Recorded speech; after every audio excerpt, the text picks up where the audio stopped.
โอเคพี่น้องเลยเขายังอยู่ในบ้านในเฮือนของทางน้องลินดาแหละกัญญาอยู่เนาะเขาก็สิมาติดตามเบิ่งซุเพิ่นเฮ็ดหยังกันเนาะนี่โอ้เฮ็ดไม้คานบ่นี่ฮะเห็ดเชียมไม่ขาดแล้ว โอ้เฮ็ดแล้วนี่ไม้คานเลย โอ้นี่พี่น้องเพิ่นเฮ็ดไม้คานแล้วสิไปหาบน้ำบัดนี้เนาะเลย โอ้เฮ็ดเสียมตัวนั้นอืมลาเลยก็ขุดกีฬาสิไปขุดจิรอเลยปลาเห็ดให้ สบายดีกัญญาไปดี สบายดีลินดาไปดี อืมมาเบิ่งซุเพิ่นเฮ็ดเสียมก่อนพี่น้องไว้บาทนี่หลังจากที่ได้เสียมใหม่ก็เซาะอันหญ้าออกจากตารางเนาะตารางเครื่องครัวพี่น้องเอ้ยอ่ะรอเด้อ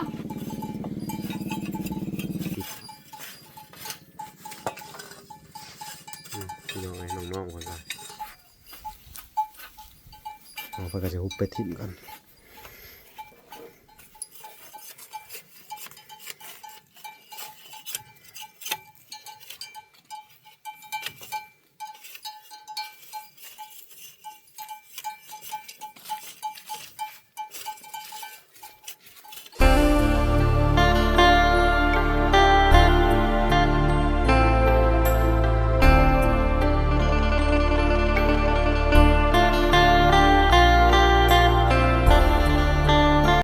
โอเคพี่น้องเอ้ยเขายังอยู่ใน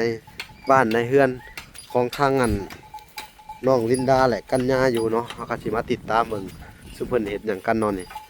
โอ้เฮ็ดไม้คานบ่นี่ฮะเห็ดเชียมไม่ขาดแล้ว โอ้เฮ็ดแล้วนี่ไม้คาน เลย โอ้นี่พี่น้องเพิ่นเฮ็ดไม้คานแล้วสิไปหาบน้ำบัดนี้เนาะเลย โอ้เฮ็ดเสียมตัวนั้นอืม ลาเลยก็ขุดกีฬาสิไปขุดจิรอเลยปลาเห็ดให้ สบายดีกัญญาไปดี สบายดีลินดาไปดี อืมมาเบิ่งซุเพิ่นเฮ็ดเสียมก่อนพี่น้องไว้บาทนี่เพิ่นก็สิเฮ็ดเสียมแล้วพี่น้องไว้บาทนี่เนาะบ่น้อยซื้อเสียมให้เนาะเลย โอ้ดีเลยพี่น้องเอ้ยเนาะ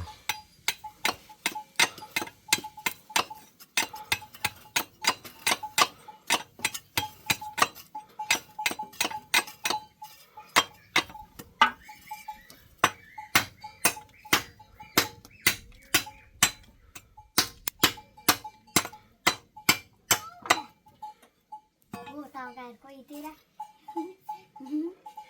นี่มาเบิ่งซุเพิ่นเฮ็ดสิพากันไปขุดจิรอบ่เฮ็ดแล้วนี่ เลย อืมขุดแถวใดนี่ฮะ เท่านี้แหละ อืมเบิ่งซุเพิ่นเฮ็ดเสียมก่อนพี่น้องเอ้ยเฮ็ดแล้วก็สิตามซุเพิ่นไปเบิ่งการขุดจิรอของน้องๆเนาะพี่น้อง น้อยหน่อยอีน้อยนะ กินข้าวเช้าเรียบร้อยเนาะ เลย กินกับหยังแหน่ อืมกับปิ้งไก่เมาดอยมาให้ บ่น้อยบ่พรบ่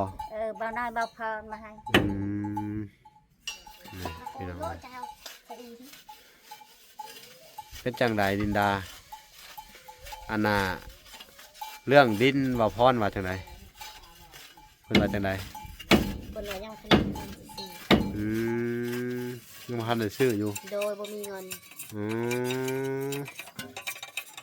เงินยังบ่พอบ่ โดย ก็ทางบ่พรยัง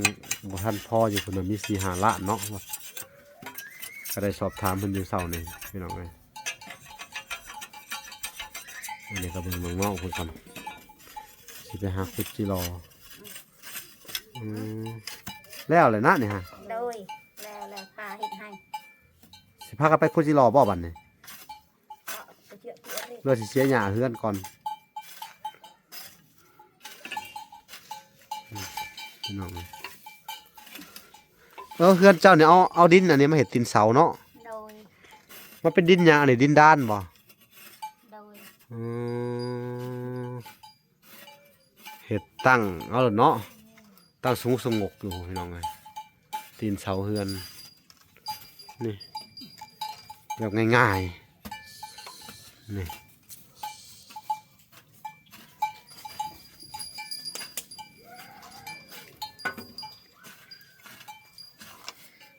ทั้งเด็กน้อยเพิ่นก็เสาะลองเสียมใหม่บ่ โดยอันนี้เฮ็ดอันนั้นสิตำมะพริกและ เฮ็ดอันนั้นน่ะ ตำมะพริก เฮ็ดสาก โดย อ๋อมื้อเช้านี่คือเฮ็ดเอาสากตำอยู่เอาสากมาใส่น่ะ แบบเบาหน่อยเบาบ่มี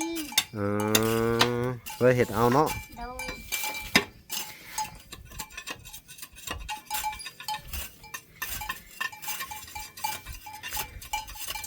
ก็มาอัปเดตเพิ่นพี่น้องเอ้ยช่องไอ้น้อง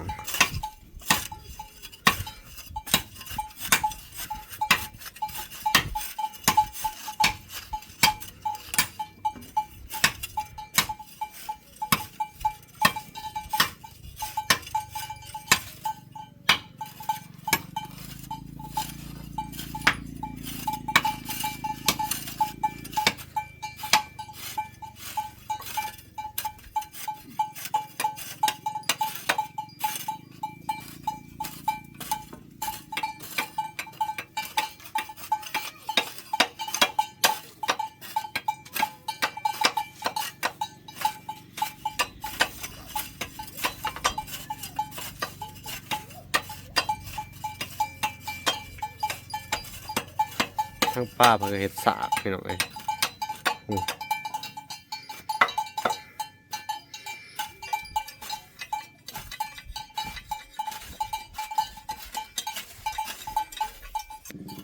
นี่เนาะพี่น้องเอ้ยก็คือทางอันน้องๆเพิ่นเนาะหลังจากที่ได้เสียมใหม่ก็เซาะอันหญ้าออกจากตารางเนาะตารางเรือนครัวพี่น้องเอ้ย อ่ะ อืม รอเด้อ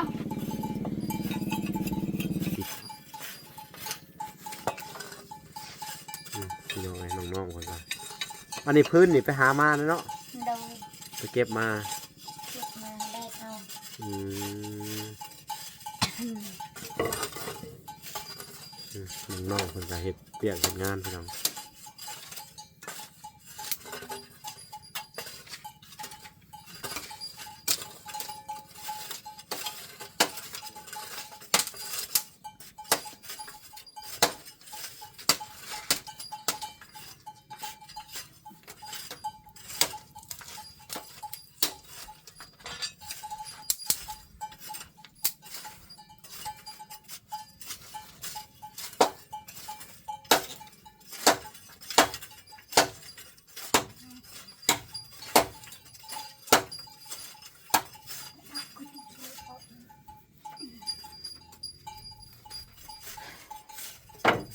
ตะทีเดียว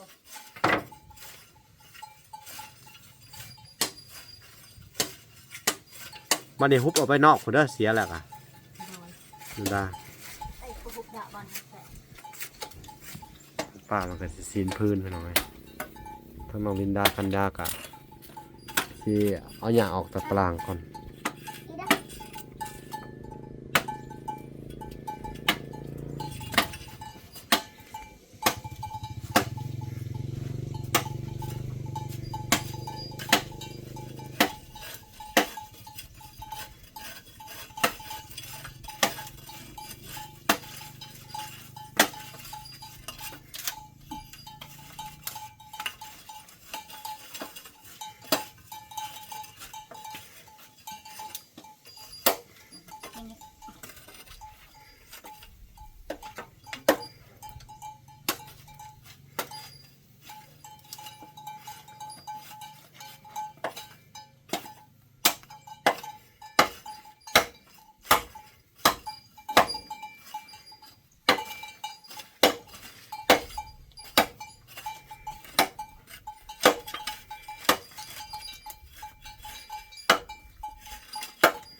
มื้อนี้ก็หลังจากเฮ็ดเสียมแล้วก็สิพากันทำความสะอาดบ้านก่อนเพิ่นว่า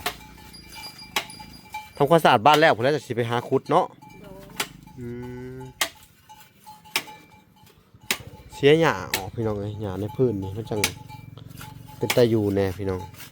มันหกหลายเพิ่นว่า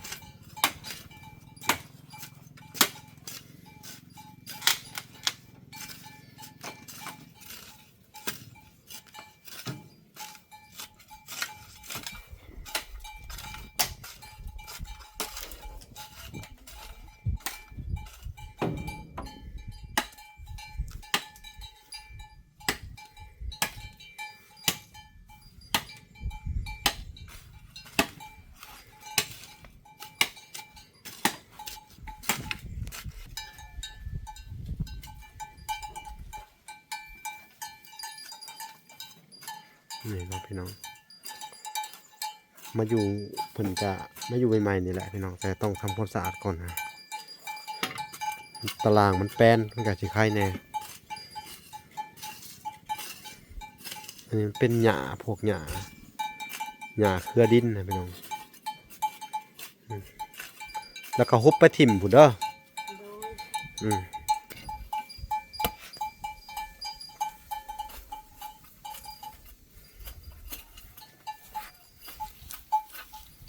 เอาไปก็จะฮุบไปถิ่มกัน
ตัดภาพมาอยู่ที่ทางน้องกัญญาพี่น้องเลยเนาะ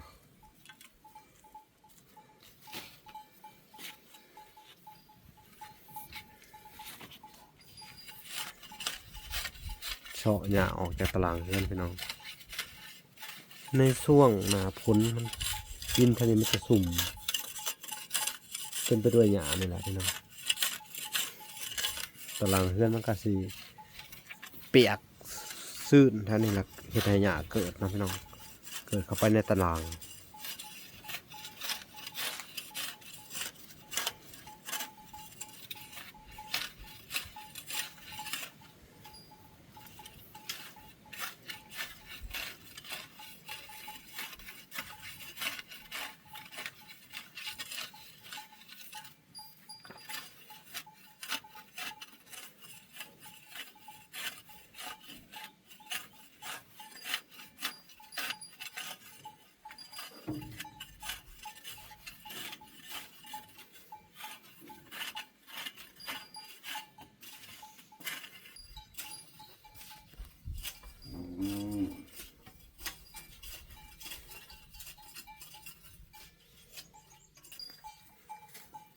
เพิ่นก็ไปเอาฟืนมาแป๊บเดียวนะพี่น้อง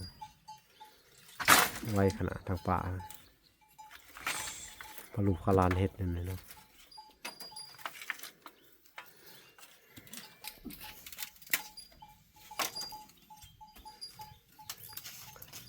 จักบอลได้เนาะพี่น้องเพิ่นว่า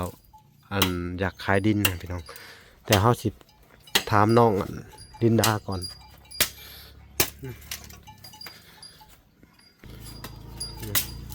ปอลินดาในบ่อนได้อันดินน่ะที่เว่ากันเขาอยากขายไปเบิ่งปะ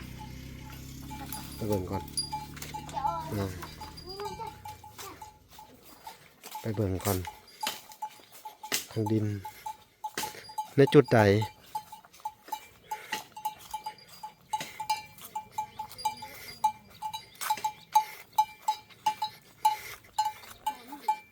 โอ้แถวนี้เนาะแถวนี้แต่ใช้หาใสแถวนี้ไปพี่เนาะโอ้ออกไปพี่เนาะพี่น้องน่าจะอยู่แถวบนง่วนี่แหละมันจะคล้ายต่อกันนะนี่แหละเนาะเนื้อที่ดินมันกะโอเคได้พี่น้องถ้าว่าซื้ออยู่นี่เนาะมันก็ติดกับพี่น้องเพิ่นติดกับป่าลุงเพิ่นก็คงสิดีพี่น้องเลยเนาะ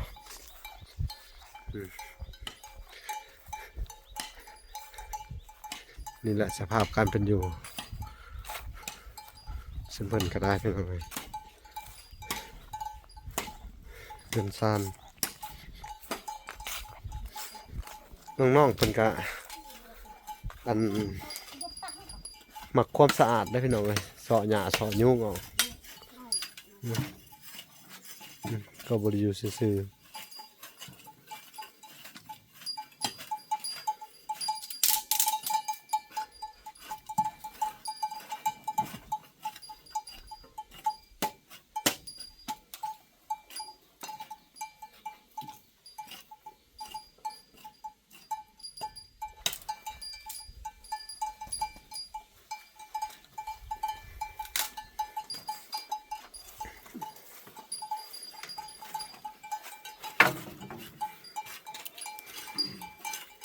น้องเพิ่นก็เฮ็ดแป้นไปแล้วพี่น้องเลย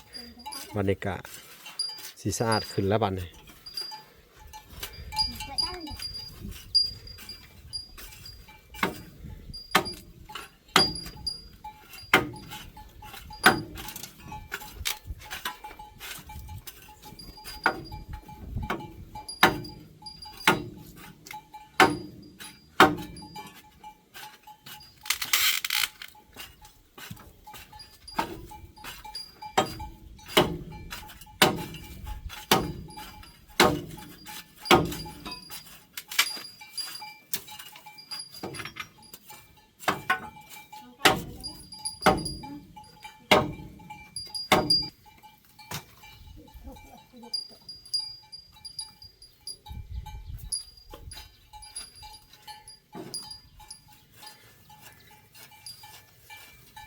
มาเบิ่งน้องๆเพิ่นพี่น้องเลยมาติดตามเบิ่ง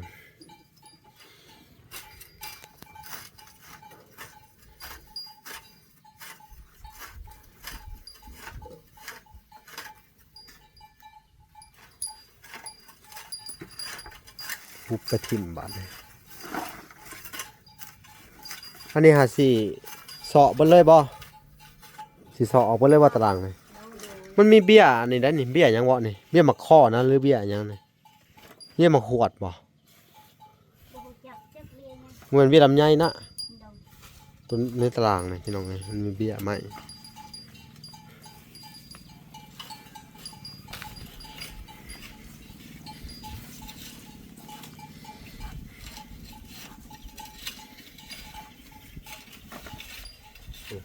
จะทิ่มอยู่พี่น้องเลย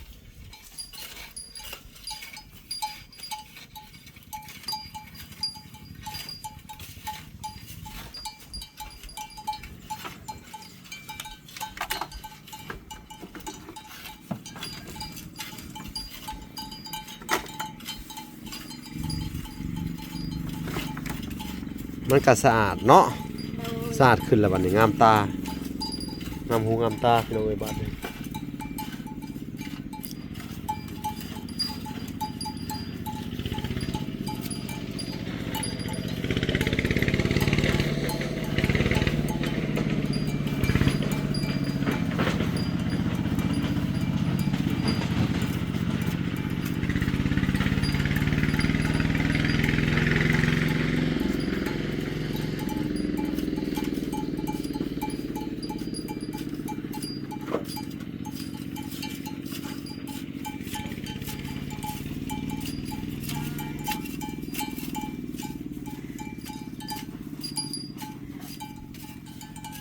างยากะ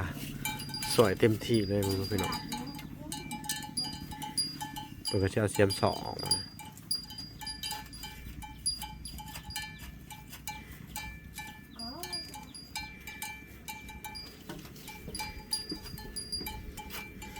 ทั้งเอื้อยเพิ่นพี่น้อง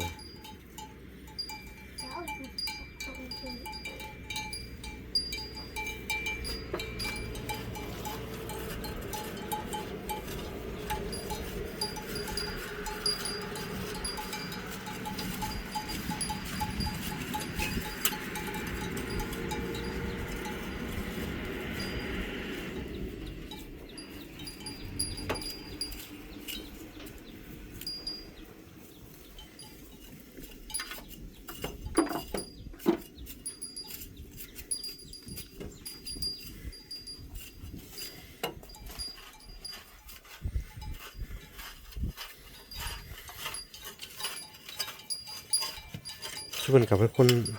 หมักสะอาดเลยพี่น้องบนนั้นมันหกมันเหือดช่วยเก็บเนี่ยป่าเป็นพาเห็ดพี่น้องเลยเนาะเอาโอเคพี่น้องเลยก็สิปล่อยให้ทั้งน้องๆเพิ่นทำความสะอาดเนาะทั้งเวลากะสิขอตัวลำลาไปก่อนพี่น้องเลยพบพ่อกันใหม่อีกคลิปหน้าพี่น้องเลยเขาสิไปเยี่ยมยามทั้งนั้นแม่คำตาอีกคลิปหน้าคลิปนี้ขอกล่าวคำว่าสบายดีและสวัสดีเด้อพี่น้องเลยพบกันใหม่คลิปหน้าบ๊ายบาย